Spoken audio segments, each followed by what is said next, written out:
আসলাম আমরা জল ভরে। আর এখানে তো দেখতেই পেলে যে অন্নভোগটা রেডি করছে, তার সাথে সাথে কিন্তু এখানে যজ্ঞও হচ্ছে।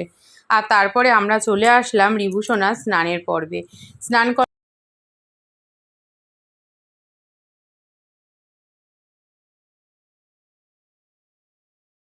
এবার তোমরা দেখো সোনা বাবাটা কি সুন্দর করে বসে আছে, দেখতে পাচ্ছ? মনে হচ্ছে কিনা একটা পুতুল বসে আছে, চুপ করে বসে আছে।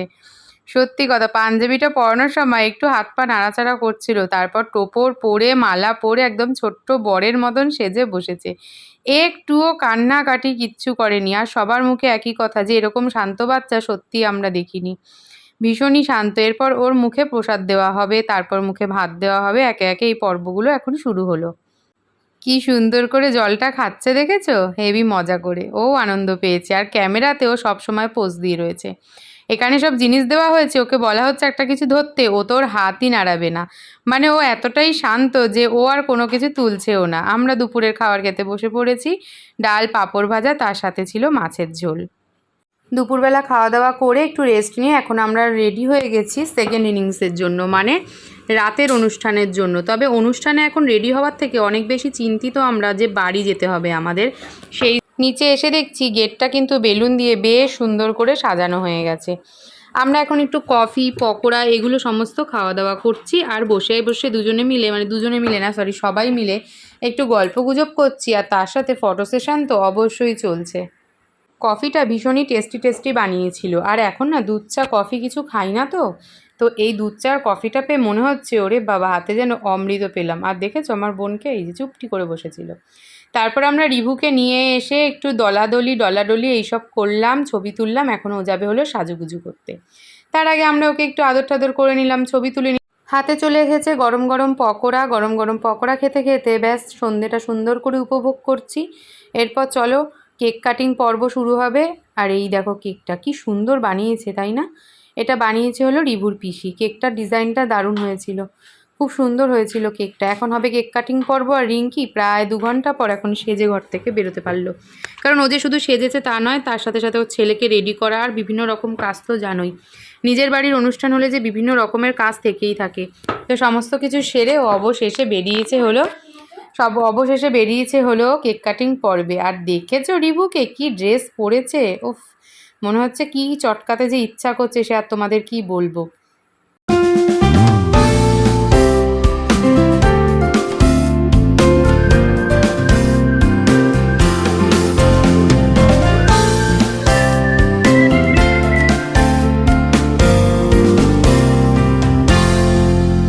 তারপরে বসে পড়েছিলাম আমরা খাওয়া দাওয়া করতে। আর মেনুতে ছিল এগ টেবিল, স্যালাড, নান, কিমা চানা, চিকেন বিরিয়ানি, চিকেন রেজালা, চাটনি, পাঁপড়, রসগোল্লা, হাজমোলা আর আইসক্রিম। খাওয়া দাওয়া কিন্তু বেশ ভালোই হয়েছিল। Morning everyone, welcome back to my channel Puja lifestyle. আবার একটা নতুন ভিডিও নিয়ে সবাইকে জয়গুরু জানিয়ে চলে আসলাম। আজকে হচ্ছে মানডে, মানে সোমবার। তো সকালবেলা ঘুম থেকে উঠেছি একটু লেট করে, স্বাভাবিক ব্যাপার। কাল অনেক রাতে এসে ঘুমিয়েছি। কাল এসেছি বাড়িতে হয়তো 11:30, 12টার মধ্যে ঢুকে গেছি। কিন্তু তারপর ফ্রেশ হওয়া, এই যে সমস্ত শাড়ি কাপড় মেলা গোছানো, তাও কসমেটিক্সের জিনিস কিচ্ছু গোছাতে পারিনি। ওইখানটা সব রেখে দিয়েছি। ওখানটা সরি, এইখানটা সব রেখে দিয়েছি। বলেছি আজকে বেলায় টিউশনই আছে, যদি সময় পাই গোছাবো, না হলে পরটা পরে দেখা যাবে। সেই রকম মতন এখানেই সব রয়েছে। ওদিকে রান্না বসিয়েছি হচ্ছে ভাত, আর একদিকে বসিয়েছি একটু মুসুর ডাল, পেঁয়াজ দিয়ে হালকা করে একটু মুসুর ডাল করবো। সবজি বাজার অনেককাল আনতে পারলো, মাছ বাজার তো কিছুই করতে পারিনি। এখন ডেকে চলেছি, 8:45 বাজে, এখন ঘুমিয়ে ওঠেনি। আমি ঘুম দিয়ে উঠেছি তখন বাজে বোধহয় পুরো 6টা। 6টার সময় উঠে বাসন মাজা, বাসন মাজা না সরি, জামা কাপড়গুলো এক গামলা ভিজিয়েছি, পাক্কা এক গামলা জামা কাপড় ভিজিয়েছে। ঝমঝম করে বৃষ্টি নেমেছে, এখন বৃষ্টিটা থেমেছে, এখন যাবো জামা কাপড় কাচতে। আর এখানে 1 পোটলা জামা কাপড়, ওখানে 2 পোটলা জামা কাপড়, ওগুলোকে সব প্যাকেট প্যাকেট করে রেখে দিয়েছি। ওগুলো ধীরে ধীরে বার করে কাচতে হবে, মানে রোজ একটা করে। আজকে এমনিতেও গামলায় প্রচুর জামা কাপড় ছিল, কারণ কাল বেশিরভাগই না কেচেই চলে যেতে হয়েছে বলে। তো এই হচ্ছে ব্যাপার। বাসি ঘর মুছলাম, মুছে রান্নাটা বসিয়ে দিয়েছি। চলো এখন জামা কাপড়টা কেচে আসি, যতক্ষণ বৃষ্টিটা কম আসে ততক্ষণ জলটা একটু ঝরে যাক। ঘুম দিয়ে উঠে গেছে হচ্ছে স্নান করতে, গণেশ গেছে বাজারে, ঠেলেগুতি বাজার পাঠালাম, বললাম যাও যাও বাজারটা করে নিয়ে আসো। কী বলতো, মাছ যদি না নিয়ে আসে না, তাহলে সারা সপ্তাহ মাছ না খেয়েই থাকতে হবে আমাদের। আর এই যে 1 গ্লাস জল নিয়েছি, আমি খাবো। আর বিছানাগুলোকে সব ওই ঘরে নিয়ে যাবো, আমার রয়েছে 11:30 দিয়ে আবার টিউশন। গণেশ বাজার দিয়ে এসে বলছে, "আমি বোম্বের পটল নিয়ে এসেছি, বুঝলে? এগুলো নাকি বোম্বের পটল, মানে বড়, বড়, তাই ডালের সাথে ওকে দুটো ভাজা করে দিতেই হবে।" মনা বসবে এখানে পুজো দিতে। মনাকে বললাম, "তুই স্নান করে পুজোটা আজকে দিয়ে যা, কারণ আমার রয়েছে বেলায় টিউশনি।" আর সবথেকে বড় কথা কি বলো তো? মানে একটা অনুষ্ঠান থেকে আসার পর বাড়ি, ঘর, কাজ-টাজ সব হয়ে থাকে হলো গন্ডগোল। বিছানাটা এখন পরিষ্কার করা হয়নি পুরোপুরি। বিছানাগুলোকে ওই ঘরে নিয়ে যাওয়া হয়েছে, এই আরকি। গণেশ আর আমার দুজনের জন্য বানিয়েছি একটু চা। দুজনে মিলে এখন একটু চা খাবো। আর তারপর ওরা টিফিন খাবে, খেয়ে বেরোবে। আর তারপর আমিও টিফিন খেয়ে স্নান করে বসে যাবো কিন্তু টিউশনিতে। সবার আগে মনাকে বসিয়েছি ভাত খেতে, তারপরে গণেশকে দেবো। কারণ দুজনকেই আমার খাইয়ে দিতে হবে যখন, আমি বলেছি এক থালায় দুজনকে খাওয়ানো যাবে না। কী বলো তো, এখন সবার ঠান্ডা লেগেছে। একজনেরটা আরেকজন খেলেই না এই ঠান্ডাটা, মানে ভাইরাস তো, একজনেরটা আরেকজনের লেগে যাবে।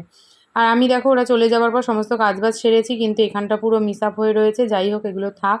আমি স্নান করে নিয়েছি আর পুজো তো দেওয়া হয়েই গিয়েছিল। এখন চলো আমি বসবো পড়াতে।